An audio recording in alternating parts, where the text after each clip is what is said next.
આજે આપણે નવો સવાલ જોવાનો છે. લેટ ઓપેરોન એટલે જનીન અભિવ્યક્તિનું નિયમન. પણ જનીન અભિવ્યક્તિનું નિયમન જોતા પહેલા ગઈકાલે જે આપણે ભાષાંતર જોયું હતું એનું ટૂંકમાં થોડુંક રિવિઝન કરી લઈએ.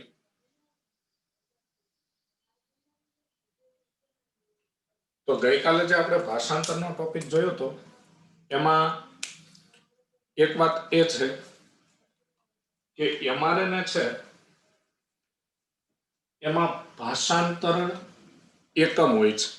તો એમઆરએનએ નો જે ભાષાંતરણ એકમ છે એ ભાષાંતરણ એકમ એ આરએનએ ના એવા ક્રમ છે જેના એક છેડે પ્રારંભિક સંકેત હોય છે અને બીજા છેડે સમાપ્તિ સંકેત હોય છે અને વચ્ચે પોલીપેપ્ટાઇડ માટેના સંકેત હોય છે.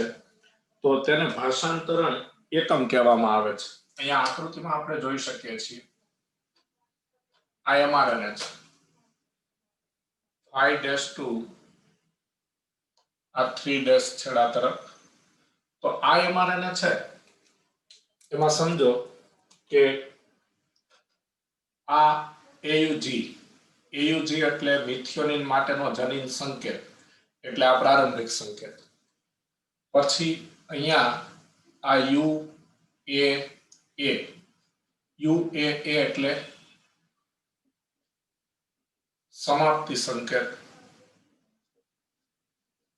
આ પ્રારંભિક સંકેત અને વચ્ચે આ જેટલા જનીન સંકેતો છે એ બધા પોલીપેપ્ટાઇડ માટેના સંકેતો છે. તો આખો એમઆરએનએ છે.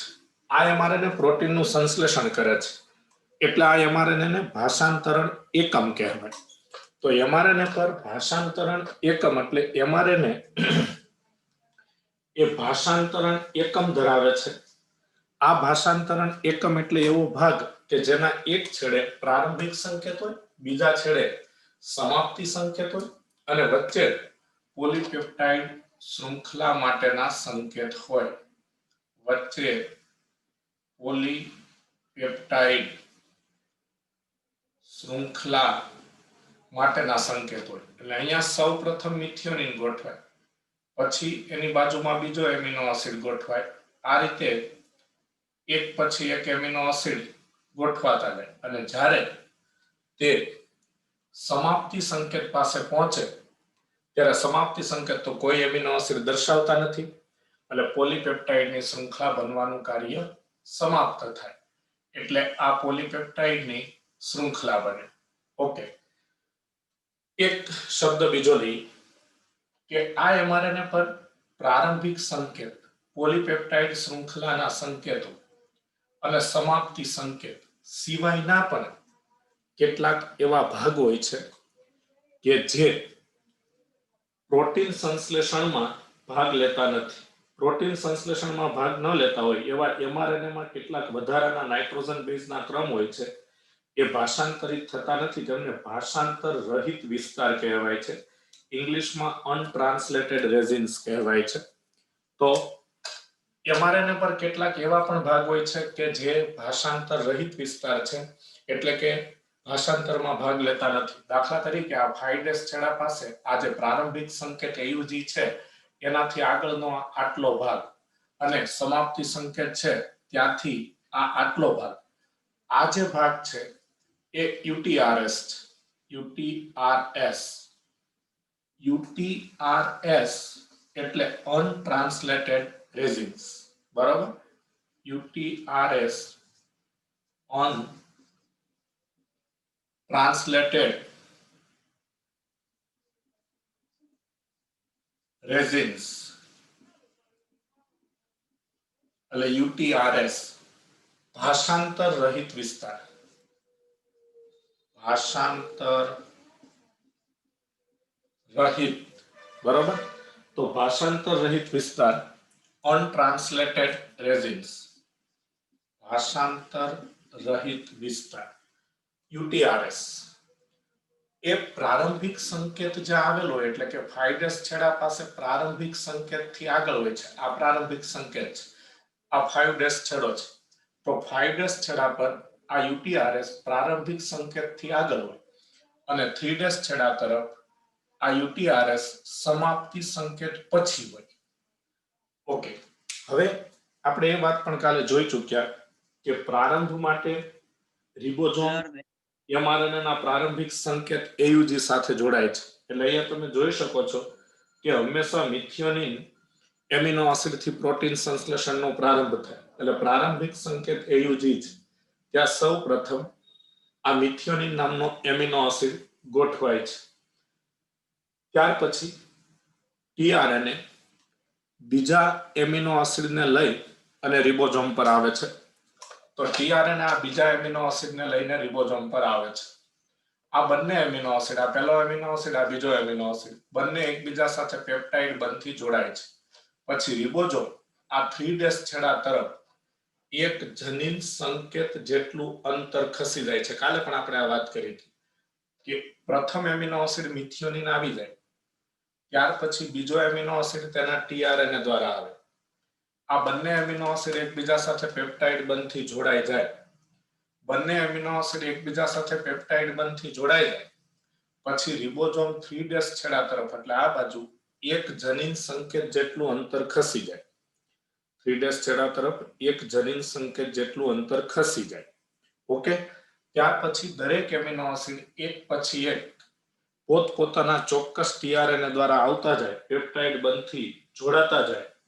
એટલે પોલીપેપ્ટાઇડ શૃંખલા છે એ લંબાતી જાય છે. તો આ રીતે પોલીપેપ્ટાઇડ શૃંખલા લંબાતી જાય છે. આ પોલીપેપ્ટાઇડ શૃંખલા DNA દ્વારા નિર્દેશિત હોય અને mRNA દ્વારા નિરૂપિત હોય. એવું એટલા માટે કહેવાય કે mRNA ના નાઇટ્રોજન બેઝના ક્રમ પ્રમાણે જ પોલીપેપ્ટાઇડ શૃંખલાનું નિર્માણ થાય. પણ mRNA માં એ નાઇટ્રોજન બેઝના ક્રમ આવ્યા ક્યાંથી? તો કે DNA માંથી. એટલે DNA દ્વારા નિર્દેશિત હોય અને mRNA દ્વારા નિરૂપિત હોય. અંતમાં જ્યારે આ સમાપ્તિ સંકેત આવે ત્યારે ત્યાં કોઈ નવો એમિનો એસિડ ગોઠવાતો નથી અને વિમોચક કારક, જેને રિલીઝિંગ ફેક્ટર કહેવાય, એ સમાપ્તિ સંકેત સાથે જોડાવાથી ભાષાંતરની ક્રિયાનો અંત આવે અને રિબોઝોમ પરથી સંપૂર્ણ પોલીપેપ્ટાઇડ શૃંખલા મુક્ત થાય. તો વિમોચન કારક જેને રિલીઝિંગ ફેક્ટર કહેવાય અથવા ગુજરાતીમાં વિમોચક કારક કહેવાય. તો આવો વિમોચક કારક તો વિમોચક કારક એ કોઈ ચોક્કસ પ્રોટીન હોય છે. બરોબર? આ વિમોચક કારક આ જે સમાપ્તિ સંકેત છે, સર બ્લર દેખાય છે, UAA અથવા UAG અથવા UGA હોય છે. બરોબર? તો આ સમાપ્તિ સંકેત સાથે વિમોચક કારક જોડાઈ જાય. વિમોચક કારક સમાપ્તિ સંકેત સાથે જોડાઈ જાય પછી ત્યાં ભાષાંતરની ક્રિયા સમાપ્ત થાય. પછી પોલીપેપ્ટાઇડ શૃંખલાને રિબોઝોમ પરથી છૂટી પાડી લેવામાં આવે અને એ પોલીપેપ્ટાઇડ શૃંખલા કોષમાં પ્રોટીન તરીકેનું કાર્ય કરે, એટલે પ્રોટીન તરીકે વર્તે અને એ પ્રોટીન ઉત્સેચક કે અંતઃસ્ત્રાવ વગેરેનું નિર્માણ કરે. હવે નવો ટોપિક આવે છે જનીન અભિવ્યક્તિનું નિયમન સમજાવો.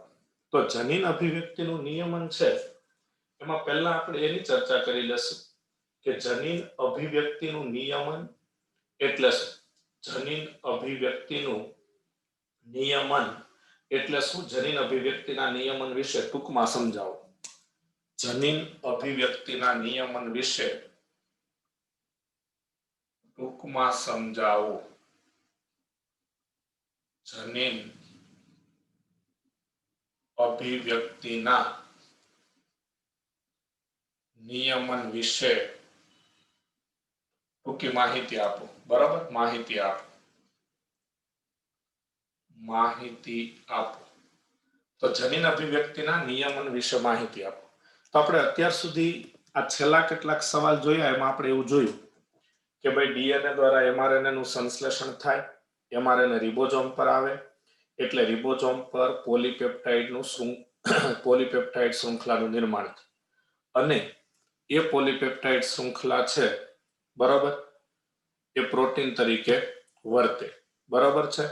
ઓકે, તો અહીંયા આપણે વાતની ચર્ચા પૂરી કરી કે ડીએનએ દ્વારા જે એમઆરએનએ બને અને એમઆરએનએ રિબોઝોમ પર આવી પ્રોટીનનું સંશ્લેષણ કરે અને એ પ્રોટીન ઉત્સેચક તરીકે વર્તે. આ સમગ્ર ક્રિયાને જનીન અભિવ્યક્તિનું નિયમન કહેવાય. એટલે હવે ટૂંકમાં હું એમ કહી શકું કે ડીએનએ દ્વારા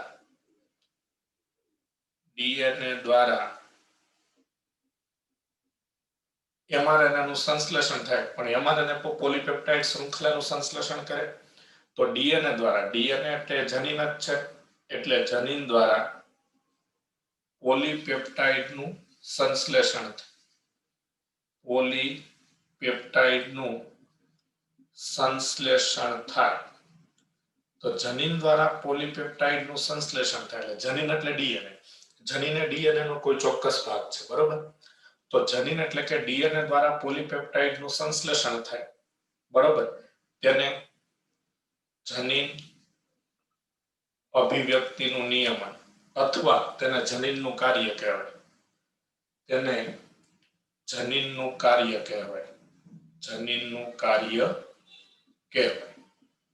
તો પહેલા આપણે એટલું સમજીએ કે કોઈ પણ જનીન એટલે કે ડીએનએ નો બનેલો એક ભાગ છે, અથવા જનીન એટલે ડીએનએ એમ પણ બોલી શકાય, બરોબર? તો કોઈ પણ જનીનનું કાર્ય શું? જનીન શું કાર્ય કરે? તો કે જનીન પોલીપેપ્ટાઇડ શૃંખલા બનાવે. તો જનીન પોલીપેપ્ટાઇડ શૃંખલા બનાવે, જનીન પોલીપેપ્ટાઇડ શૃંખલાનું સંશ્લેષણ કરે, એ જનીનનું કાર્ય છે, બરોબર? તો જનીન પોલીપેપ્ટાઇડનું સંશ્લેષણ કરે છે, પોલીપેપ્ટાઇડ શૃંખલા બનાવે છે, એ જનીનનું કાર્ય છે. હવે કોઈ પણ સજીવમાં જ્યારે કોઈ પોલીપેપ્ટાઇડ એટલે કે પ્રોટીનની જરૂર હોય, પ્રોટીન એટલે ઉત્સેચક એવું સમજીએ તોય ચાલશે. એટલે કે જ્યારે કોઈ ઉત્સેચકની જરૂર હોય ત્યારે એ ઉત્સેચકનું સંશ્લેષણ થાય, અને જ્યારે જરૂર ન હોય ત્યારે એ ઉત્સેચકનું સંશ્લેષણ ન થાય. કોઈ પણ સજીવમાં, સુકોષ કેન્દ્રી સજીવ કે આદિકોષ કેન્દ્રી સજીવ, આ બાબતને જનીન અભિવ્યક્તિનું નિયમન કહેવાય. તો કોઈ સજીવમાં કોઈ પણ સજીવમાં જ્યારે કોઈ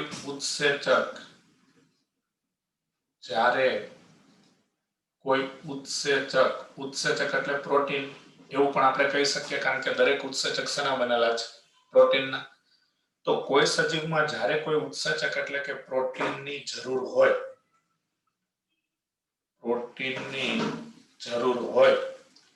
ત્યારે તે પ્રોટીનનું સંશ્લેષણ કરતા જનીન અભિવ્યક્ત થાય અને પ્રોટીન ઉત્પન્ન કરે. ત્યારે તે પ્રોટીનનું સંશ્લેષણ કરતા જનીન અભિવ્યક્ત થાય. સંશ્લેષણ કરતા જનીન અભિવ્યક્ત થાય અને પ્રોટીનનું સંશ્લેષણ કરે, અને પ્રોટીનનું સંશ્લેષણ કરે, બરાબર? તો કોઈ પણ સજીવમાં જ્યારે કોઈ ઉત્સેચકની જરૂર હોય ત્યારે તે પ્રોટીન, ઉત્સેચક એટલે પ્રોટીન, એનું સંશ્લેષણ કરતા જનીન અભિવ્યક્ત થાય અને પ્રોટીનનું સંશ્લેષણ કરે. અને જ્યારે ઉત્સેચકની જરૂર ન હોય ત્યારે જનીન અભિવ્યક્ત ન થાય. જ્યારે ઉત્સેચકની જરૂર ન હોય, એટલે જે તે ઉત્સેચક, કોઈ ચોક્કસ ઉત્સેચક, જ્યારે ઉત્સેચકની જરૂર ન હોય ત્યારે જનીન અભિવ્યક્ત ન થાય. ત્યારે જનીન અભિવ્યક્ત ન થાય, બરોબર? તો ત્યારે જનીન અભિવ્યક્ત ન થાય. અભિવ્યક્ત ન થાય. તો જ્યારે ઉત્સેચકની જરૂર હોય ત્યારે તે ઉત્સેચક ઉત્પન્ન કરતા જનીન અભિવ્યક્ત થાય. જ્યારે ઉત્સેચકની જરૂર ન હોય ત્યારે તે ઉત્સેચક ઉત્પન્ન કરતા જનીન અભિવ્યક્ત ન થાય. આ બાબતને જનીન અભિવ્યક્તિનું નિયમન કહેવાય, બરોબર? આ બાબતને જનીન અભિવ્યક્તિનું નિયમન કહેવાય. આ બાબતને જનીન અભિવ્યક્તિનું નિયમન કહેવાય. તો આપણે જનીન અભિવ્યક્તિનું નિયમન એટલે શું એની વ્યાખ્યા આપી દીધી. તો કોઈ પણ સજીવમાં જ્યારે કોઈ ઉત્સેચક એટલે પ્રોટીન એની જરૂર હોય ત્યારે ઉત્સેચક ઉત્પન્ન કરતા જનીન અભિવ્યક્ત થાય, અને જ્યારે કોઈ ઉત્સેચકની જરૂર ન હોય ત્યારે એ ઉત્સેચક ઉત્પન્ન કરતા જનીન અભિવ્યક્ત ન થાય. આ બાબતને જનીન અભિવ્યક્તિનું નિયમન કહેવાય. ઓકે, હવે સુકોષ કેન્દ્રી કોષ જટિલ, કારણ કે તેમાં કોષ કેન્દ્ર સુવિકસિત હોય, વિવિધ પટલમય અંગિકાઓ આવેલી હોય, તો સુકોષ કેન્દ્રી કોષમાં જનીન અભિવ્યક્તિનું નિયમન ખૂબ જ જટિલ છે. અને સુકોષ કેન્દ્રી કોષ હોય એમાં જનીન અભિવ્યક્તિનું નિયમન કેટલાક સ્તરે થાય છે. જેમ કે સુકોષ કેન્દ્રી કોષમાં જનીન અભિવ્યક્તિનું નિયમન કરવા માટે સૌપ્રથમ પ્રાથમિક પ્રત્યાંકનની ક્રિયાનું નિયમન કરવું પડે. પ્રાથમિક પ્રત્યાંકનની ક્રિયા એટલે તમે બધા જાણો છો, સુકોષ કેન્દ્રી કોષમાં ડીએનએ દ્વારા સૌપ્રથમ એચએનઆરએનએ બને, અને પછી એચએનઆરએનએ છે એમાંથી ઇન્ટ્રોન્સ દૂર થાય, એક્સોન જોડાઈ જાય. એક્સોન જોડાઈ જાય એને સ્પ્લિસિંગની ક્રિયા કહેવાય. તો એ બધું કોષ કેન્દ્રમાં થાય, બરોબર છે. તો પ્રાથમિક પ્રત્યાંકનની ક્રિયાનું નિયમન થાય, ત્યાર પછી સ્પ્લિસિંગની ક્રિયાનું નિયમન થાય, ત્યાર પછી એમઆરએનએ કોષ કેન્દ્રમાંથી કોષરસમાં સ્થળાંતરણ પામીને રિબોઝોમ પર આવે, એટલે રિબોઝોમ પર પ્રોટીન બને. તો એમઆરએનએ કોષ કેન્દ્રમાંથી સ્થળાંતરણ પામીને કોષરસમાં આવે, એ ક્રિયાનું નિયમન થાય, અને છેલ્લે એમઆરએનએનું ભાષાંતર થાય, તો એ ભાષાંતરનું નિયમન થાય. એટલે એનો મતલબ એવો થયો કે સુકોષ કેન્દ્રી સજીવોમાં નિયમન કરવા માટેના 4 સ્ટેપ. એક, પ્રાથમિક પ્રત્યાંકનનું પહેલા નિયમન થાય, પછી સ્પ્લિસિંગની ક્રિયાનું નિયમન થાય, ત્યાર પછી એમઆરએનએ કોષ કેન્દ્રમાંથી કોષ રસમાં સ્થળાંતરણ પામે તેનું નિયમન થાય, અને છેલ્લે ભાષાંતરીય ક્રિયાનું નિયમન થાય. ઓકે, હવે વાત એ છે કે આ જનીન અભિવ્યક્તિનું નિયમન જરૂરી શા માટે છે? તો અહીંયા આપણે વ્યાખ્યામાં જ આમ તો દર્શાવી દીધું છે કે જ્યારે જે ઉત્સેચકની જરૂર હોય તે ઉત્સેચક ઉત્પન્ન કરતા જનીન અભિવ્યક્ત થાય, અને જે ઉત્સેચકની જરૂર ન હોય તે ઉત્સેચક ઉત્પન્ન કરતા જનીન અભિવ્યક્ત ન થાય. એટલે આનો ચોખ્ખો અર્થ એવો થાય છે કોઈ પણ સજીવને તેના જીવનના જુદા જુદા તબક્કે જુદા જુદા ઉત્સેચકની જરૂર હોય છે. કોઈ પણ સજીવને બધા જ ઉત્સેચકની જરૂર જીવનના કોઈ એક તબક્કે એક સાથે હોતી નથી. દાખલા તરીકે વાલના બીજને આજે જમીનમાં ઉગાડી દઈએ તો એમાં જ્યારે પુષ્પો ઉત્પન્ન થાય ત્યારે પુષ્પ સર્જનના ઉત્સેચકો જોઈએ, પણ આજે તમે બીજને જમીનમાં ઉગાડ્યું તો એ બીજનું અંકુરણ પહેલા થાય, તો પહેલા એને બીજાંકુરણ માટેના ઉત્સેચકો જ જોઈએ. બીજાંકુરણ માટેના ઉત્સેચકો જોઈએ ત્યારે પુષ્પ સર્જનના ઉત્સેચક ન જોઈએ, કારણ કે હજુ તમે બીજને જમીનમાં ઉગાડ્યું છે. એટલે જ્યારે આપણે બીજને જમીનમાં ઉગાડીએ અને બીજ જમીનમાં ઉગે, જેને બીજાંકુરણ કહેવાય, ત્યારે માત્ર બીજાંકુરણ માટેના ઉત્સેચકો જ જોઈએ. પુષ્પ સર્જનના ઉત્સેચકો ત્યારે ન જોઈએ. પછી એ છોડ જમીનમાંથી બહાર આવે અંકુરણ પામીને, અને પછી વૃદ્ધિ પામીને પરિપક્વ થાય અને 2-2.5 મહિનાનો છોડ થાય ત્યારે તેમાં પુષ્પ ઉત્પન્ન થાય, તો ત્યારે પુષ્પ સર્જનના ઉત્સેચકો જોઈએ. જ્યારે પુષ્પ સર્જનના ઉત્સેચકો જોઈતા હોય ત્યારે બીજાંકુરણ માટેના ઉત્સેચકો ન જોઈએ. એટલે આનો સીધો મતલબ એવો થયો કે કોઈ પણ સજીવને તેના જીવનના જુદા જુદા સમયે જુદા જુદા તબક્કે જુદા જુદા ઉત્સેચકોની જરૂર હોય છે. એટલે કે ભ્રૂણ વિકાસ થાય, તેમાંથી સજીવનું નિર્માણ થાય, એ સજીવ પુખ્ત બને અને જીવનના અંતે મૃત્યુ પામે ત્યાં સુધીના સમગ્ર જીવનકાળ દરમિયાન તેને જુદા જુદા ઉત્સેચકોની જરૂર જુદા જુદા સમયે હોય છે. એટલે તે ઉત્સેચકોનું સંશ્લેષણ કરતા જનીનો તે સમયે અભિવ્યક્ત થાય છે. ઓકે, હવે આપણે લેક ઓપેરન આપણા સિલેબસમાં આ જનીન અભિવ્યક્તિનું નિયમન ઈ કોલાઈ બેક્ટેરિયાનું છે. તો ઈ કોલાઈ બેક્ટેરિયામાં લેક ઓપેરોન વિશેની માહિતી જેકોબ અને મોનાડ નામના 2 વૈજ્ઞાનિકે આપેલી. એટલે આપણે લેક ઓપેરોન નવો સવાલ જોઈએ. લેક ઓપેરોન સમજાવો. અહીંયા લેકનો મતલબ લેક્ટોઝ થાય. લેક્ટોઝ એ તમે બધા જાણો છો, માલ્ટોઝ, સુક્રોઝ અને લેક્ટોઝ એ ડાયસેકેરાઇડ છે. એટલે લેક્ટોઝ એક ડાયસેકેરાઇડ છે, કાર્બોદિત પદાર્થ છે. તો એના પરથી શબ્દ આવ્યો લેક.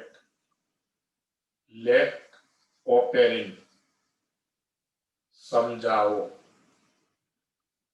કે લેક ઓપેરિન વિશે નોંધ લખો.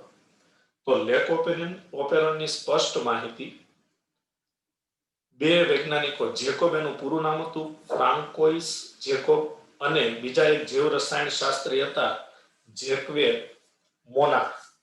તો બે વૈજ્ઞાનિકોએ સ્પષ્ટ માહિતી આપી જેકોબ અને મોનારે. તો ઈ કોલાઈ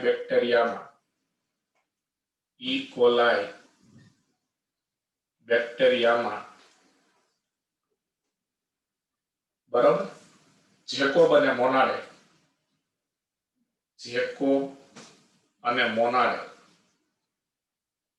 આ બંને વૈજ્ઞાનિકોએ જેકોબ અને મોનારે લેકોપેરોનની માહિતી આપી. બરાબર, માહિતી આપી. તો કયા વૈજ્ઞાનિકે લેકોપેરોનની માહિતી આપી? જેકોબ અને મોનારે ઈ કોલાઈ બેક્ટેરિયામાં. અહીં લેક શબ્દનો અર્થ થાય લેક્ટોઝ. બરાબર, એટલે લેક એટલે લેક્ટોઝ. પણ લેક્ટોઝ શબ્દ કેમ આવ્યો એ પછી હમણાં થોડી વારમાં ખ્યાલ આવશે. હવે ઓપેરિન શબ્દ એટલે લેકોપેરિન, તો એ શબ્દ શેના આધારે તૈયાર કરેલો છે? તો આ જેકોબ અને મોનારે શું કર્યું? ઈ કોલાઈ બેક્ટેરિયામાં જનીન અભિવ્યક્તિનું નિયમન કેવી રીતે થાય છે તેનું સંશોધન કર્યું. જેકોબ અને મોનારે ઈ કોલાઈ બેક્ટેરિયામાં જનીન અભિવ્યક્તિનું નિયમન કેવી રીતે થાય છે તેનું સંશોધન કરેલું.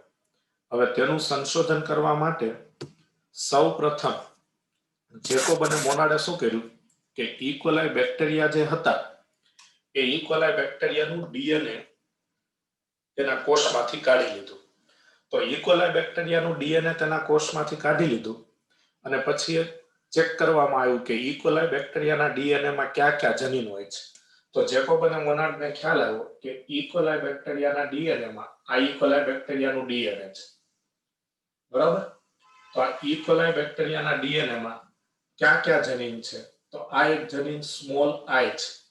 ત્યાર પછી બરાબર ઈ કોલાઈ બેક્ટેરિયામાં પ્રમોટર જનીન બરાબર પી છે. આ પ્રમોટર જનીન પી, ત્યાર પછી આ ઓપરેટર જનીન ઓ, અને આ ઝેડ, વાય અને સ્મોલ એ, આ ત્રણેય બંધારણીય જનીનો છે. તો આઈ, પી, ઓ, ઝેડ, વાય અને એ, એટલે 1 2 3 4 5 અને 6, એમાં ઝેડ, વાય અને એ આ ત્રણેય બંધારણીય જનીનો છે. બંધારણીય જનીનો આગળ પણ આપણે અભ્યાસ કરી ચૂક્યા છીએ કે બંધારણીય જનીન એટલે તો કે જે જનીનો અભિવ્યક્ત થાય અને પ્રોટીન સંશ્લેષણ કરીને ઉત્સેચક બનાવે તેને બંધારણીય જનીન કહેવાય. એટલે હમણાં આપણે વાત કરતા હતા કે જ્યારે કોઈ ઉત્સેચકની જરૂર હોય ત્યારે તે ઉત્સેચક માટેના જનીનો અભિવ્યક્ત થાય, અને જ્યારે કોઈ ઉત્સેચકની જરૂર ન હોય તો તે ઉત્સેચક માટેના જનીન અભિવ્યક્ત ન થાય. બરોબર છે? તો જ્યારે ઉત્સેચકની જરૂર હોય ત્યારે આ બંધારણીય જનીનો અભિવ્યક્ત થાય અને બંધારણીય જનીનો ઉત્સેચક બનાવે, અને જ્યારે ઉત્સેચકની જરૂર ન હોય ત્યારે બંધારણીય જનીનો અભિવ્યક્ત ન થાય અને ઉત્સેચક ન બને. બરોબર? ઓકે, તો બંધારણીય જનીનો એટલે જે ઉત્સેચક ઉત્પન્ન કરે, પ્રોટીન ઉત્પન્ન કરે તેને બંધારણીય જનીનો કહેવાય. બરોબર? આ સ્મોલ આઈ જનીન છે એ નિગ્રાહક જનીન છે. સ્મોલ આઈ જનીન છે એ નિગ્રાહક જનીન છે. બરાબર? ઓકે, તો નિગ્રાહક જનીન. પછી આ પી છે એ પ્રમોટર છે. પ્રમોટર સ્થાન એટલે ડીએનએ નો પ્રમોટર સ્થાન વાળો ભાગ, જે આરએનએ પોલિમરેઝ નામનો ઉત્સેચક જોડાય. આ ઓ છે એ ઓપરેટર છે. બરાબર? તો અહીંયા આ બધાના પૂરા નામ આપણે જોઈએ તો સ્મોલ આઈ જનીન એ નિગ્રાહક જનીન છે.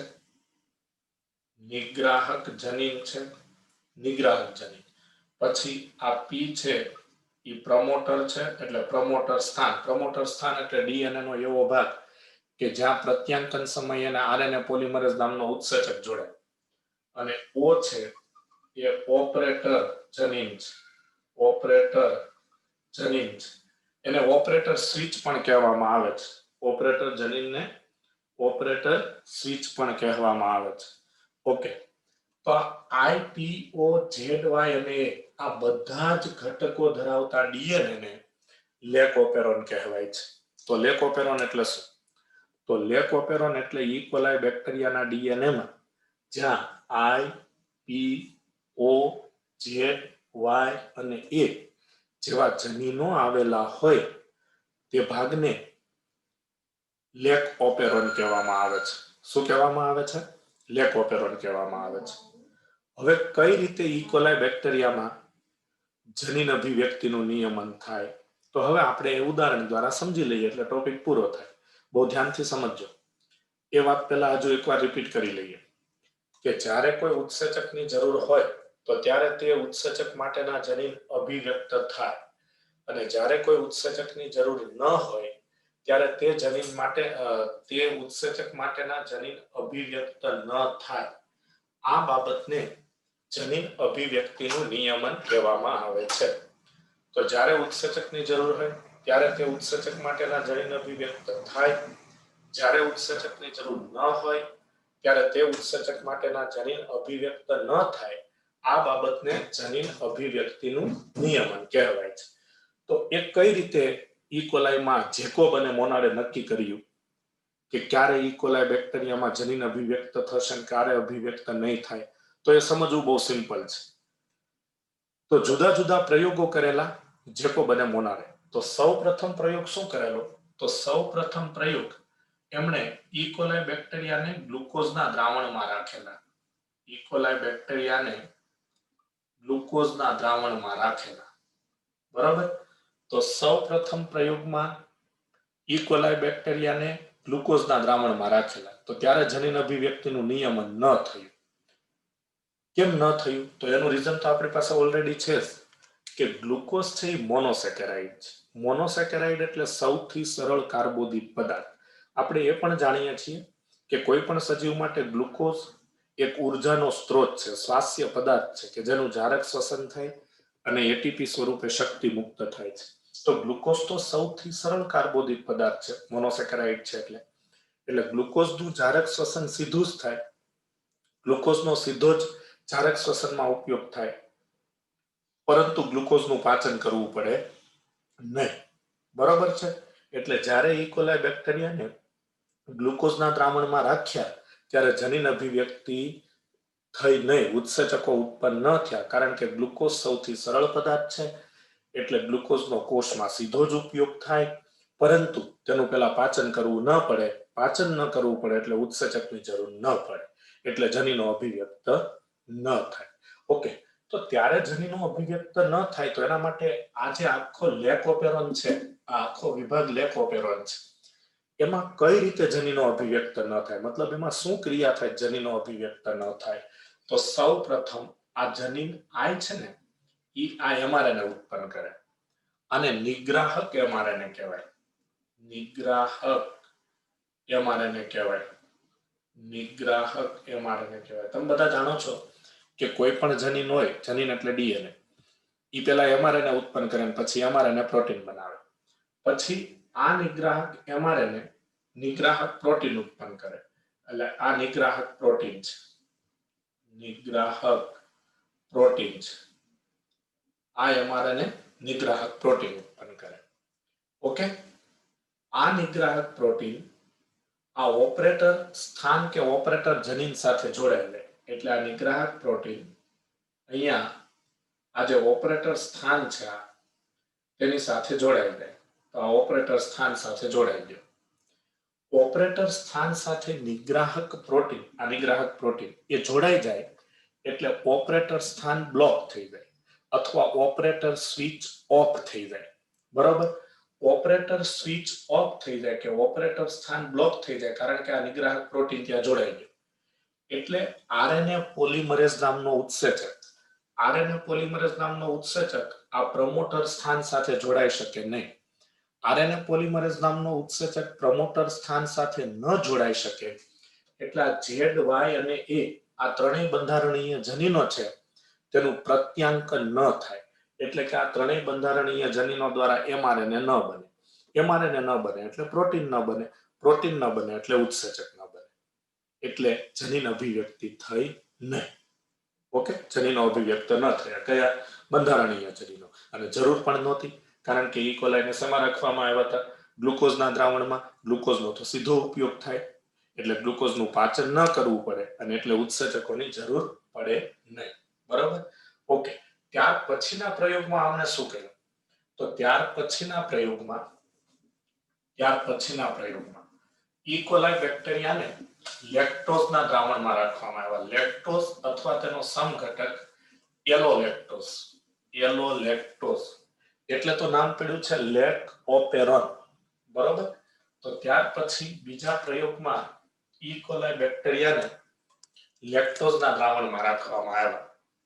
લેક્ટોઝ અથવા એલોલેક્ટોઝ છે ને લેક્ટોઝનો સમઘટક છે, એટલે પ્રયોગ કરવા માટે એલોલેક્ટોઝ પણ લઈ શકાય. લેક્ટોઝ અથવા એલોલેક્ટોઝ ના દ્રાવણમાં રાખવામાં આવ્યા. તો ત્યારે જનીનો અભિવ્યક્ત થયા, એટલે કે ત્યારે જનીન અભિવ્યક્તિ થાય છે. તો લેક્ટોઝ કે એલોલેક્ટોઝના દ્રાવણમાં ઇકોલાઈ બેક્ટેરિયાને રાખવામાં આવ્યા ત્યારે જનીન અભિવ્યક્ત થયા. તો હવે પહેલા એ નક્કી કરી લઈએ કે લેક્ટોઝનું દ્રાવણ ઇકોલાઈ બેક્ટેરિયાને પૂરું પાડવામાં આવ્યું તો શા માટે જનીનો અભિવ્યક્ત થયા, તો એની વાત કરીએ. તો જ્યારે ઇકોલાઈને લેક્ટોઝનું દ્રાવણ પૂરું પાડવામાં આવ્યું ત્યારે એટલા માટે જનીન અભિવ્યક્ત થયા કે આપણને ખ્યાલ છે કે લેક્ટોઝ છે એ ડાયસેકેરાઇડ છે. ડાયસેકેરાઇડ જટિલ પદાર્થ હોય છે. હવે ડાયસેકેરાઇડ જટિલ પદાર્થ હોય છે એટલે તેનો સીધો ઉપયોગ ન થાય, એનું ડાયરેક્ટ જારક શ્વસન ન થાય. એટલે પહેલા લેક્ટોઝનું પાચન કરવું પડે, વિઘટન કરવું પડે અને લેક્ટોઝને ગ્લુકોઝ અને ગેલેક્ટોઝમાં ફેરવવું પડે. એટલે લેક્ટોઝ છે એનું વિઘટન કરવું પડે કે પાચન કરવું પડે અને તેનું રૂપાંતર ગ્લુકોઝ વત્તા ગેલેક્ટોઝમાં થાય. આ ગ્લુકોઝ અને ગેલેક્ટોઝ મોનોસેકેરાઇડ છે. તો લેક્ટોઝનું રૂપાંતર ગ્લુકોઝ અને ગેલેક્ટોઝમાં થાય, પછી ગ્લુકોઝ અને ગેલેક્ટોઝનો ઉપયોગ જારક શ્વસન કરવા માટે થાય અને એમાંથી ઉર્જા પ્રાપ્ત થાય. તો લેક્ટોઝમાંથી ગ્લુકોઝ અને ગેલેક્ટોઝ બનાવવા માટે ઉત્સેચકો જોઈએ. ઇકોલાઈ બેક્ટેરિયા માટે એમાં 3 ઉત્સેચકો જોઈએ. તો એ કયા કયા ઉત્સેચકો જોઈએ? હવે પહેલી વાત તો એ કે ઉત્સેચકો જોઈએ એટલે જનીન અભિવ્યક્ત થાય. બરોબર. ઓકે. તો હવે આપણે આ લેક ઓપેરોન દોરીએ. તો આ લેક ઓપેરોન એટલે ઇકોલાઈનો ડીએનએ. બરાબર. આ જનીન આઈ, આ પી, આ ઓ, આ ઝેડ, આ વાય અને આ એ ત્રણેય બંધારણીય જનીન. કઈ રીતે જનીન અભિવ્યક્ત થાય? તો જનીન અભિવ્યક્ત થાય ત્યારે પણ અને જનીન અભિવ્યક્ત ન થાય ત્યારે પણ સૌપ્રથમ આ સ્મોલ આઈ જનીન એમઆરએનએ ઉત્પન્ન કરે. અને નિગ્રાહક એમઆરએનએ કહેવાય. નિગ્રાહક એમઆરએનએ કહેવાય. બરાબર. આ નિગ્રાહક એમઆરએનએ સાથે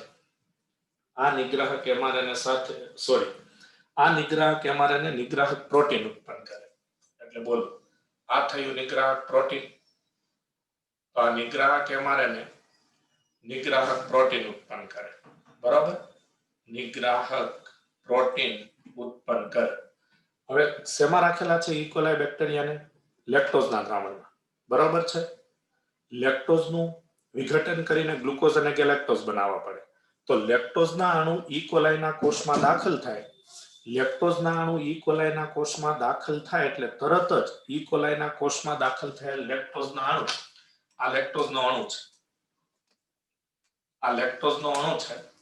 તો આ લેક્ટોઝનો અણુ ઇકોલાઈના કોષમાં દાખલ થયો. બરાબર.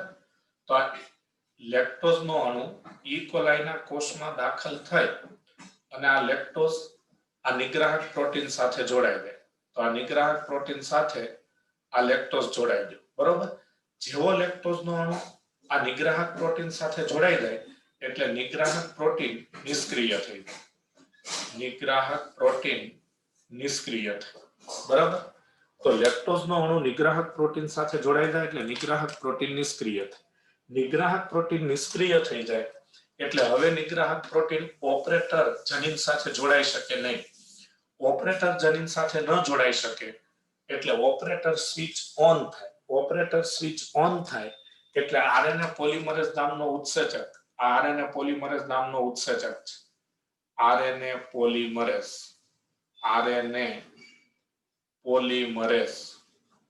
તો આરએનએ પોલિમરેઝ નામનો ઉત્સેચક પ્રમોટર સ્થાને જોડાય. હવે અહીંથી આગળ તમે જાણો છો કે આરએનએ પોલિમરેઝ નામનો ઉત્સેચક પ્રમોટર સ્થાને જોડાઈ જાય એટલે જનીનનું પ્રત્યાંકન શરૂ થઈ જાય, એટલે કે ડીએનએ દ્વારા એમઆરએનએ બને અને એ એમઆરએનએ પ્રોટીન બનાવે.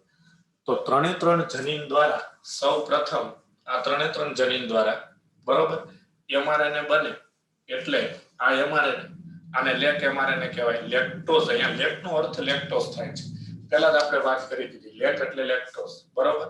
એટલે આ લેક એમઆરએનએ બને, લેક એમઆરએનએ બને. આ લેક એમઆરએનએ 3 ઉત્સેચકો બનાવે બરોબર. તો સૌપ્રથમ આ બંધારણીય જનીનનું પ્રત્યાંકન થવાથી લેક એમઆરએનએ બન્યો.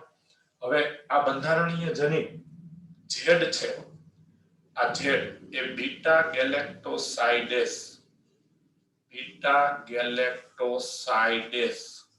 નામનો ઉત્સેચક બનાવે, બીટા ગેલેક્ટોસાઇડેસ.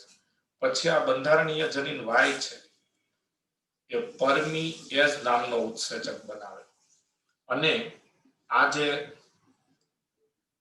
બંધારણીય જનીન એ છે, બંધારણીય જનીન એ છે બરોબર. એ બંધારણીય જનીન એ ટ્રાન્સ એસિટાઇલેઝ નામનો ઉત્સેચક બનાવે. ટ્રાન્સ એસિટાઇલેઝ. એમસીક્યુ માટે આ 3 નામ બહુ અગત્યના છે. ફરી એકવાર બોલું, બંધારણીય જનીન ઝેડ બીટા ગેલેક્ટોસાઇડેસ નામના ઉત્સેચકનું સંશ્લેષણ કરે બરોબર. પછી આ બંધારણીય જનીન વાય, અહીંયા નીચે લખું છું, અહીંયા જગ્યા નથી એટલે, તો બંધારણીય જનીન વાય છે બરોબર, એ પરમીએઝ નામના ઉત્સેચકનું સંશ્લેષણ કરે અને બંધારણીય જનીન એ છે એ ટ્રાન્સ એસિટાઇલેઝ નામના ઉત્સેચકનું સંશ્લેષણ કરે. બીટા ગેલેક્ટોસાઇડેસ નામનો ઉત્સેચક છે લેક્ટોઝનું જળ વિભાજન કરે, લેક્ટોઝનું પાચન કરે અને બીટા ગેલેક્ટોસાઇડેસ લેક્ટોઝનું પાચન કરી તેને ગ્લુકોઝ અને ગેલેક્ટોઝમાં ફેરવે. પછી આ પરમીએઝ ઉત્સેચક છે લેક્ટોઝ માટે ઇકોલાઈના કોષરસ પટલની પ્રવેશશીલતા વધારે, એટલે લેક્ટોઝના અણુ ઇકોલાઈના કોષમાં દાખલ થાય. અને હા, આ કંઈક અંશે નહિવત માત્રામાં કે ખૂબ ઓછી માત્રામાં તો પરમીએઝ ઉત્સેચકનું સંશ્લેષણ ઇકોલાઈમાં થતું જ હોય, એટલે એમ પણ કહી શકાય કે જનીન અભિવ્યક્તિનું નિયમન કંઈક અંશે થતું હોય છે.